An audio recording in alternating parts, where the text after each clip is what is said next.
What is something that you can invest your time and energy in right now that can become a big opportunity for you in the future? I knew that I wanted to create community because I knew that there were so many other urban Indigenous kin out there that would also be on the same journey. We need to show our next generation how important they are.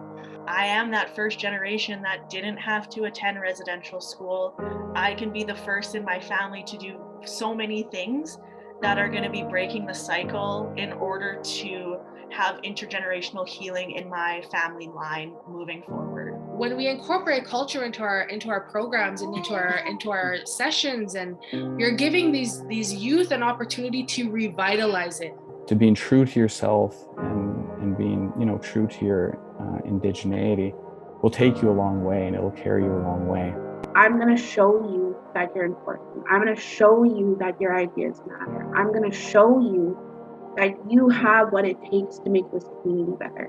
Often, as people that run programs, we forget to ask the people that the programs are for. What do I like doing? What makes me feel better? These are really simple questions to ask ourselves, but are really important to ask ourselves, especially when we're kind of stuck.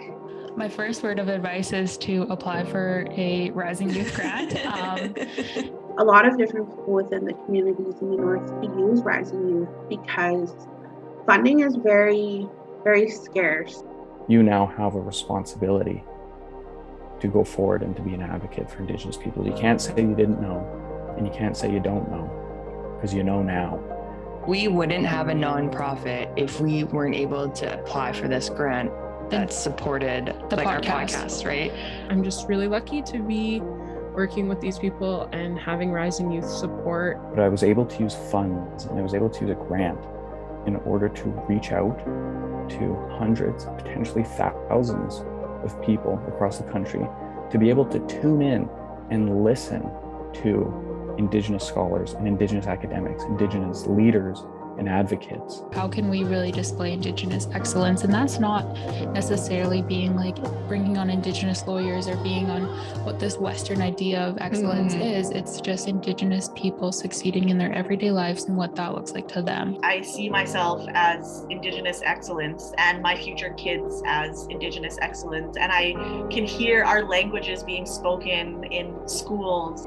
It's surprising that something so small can snowball into something so huge.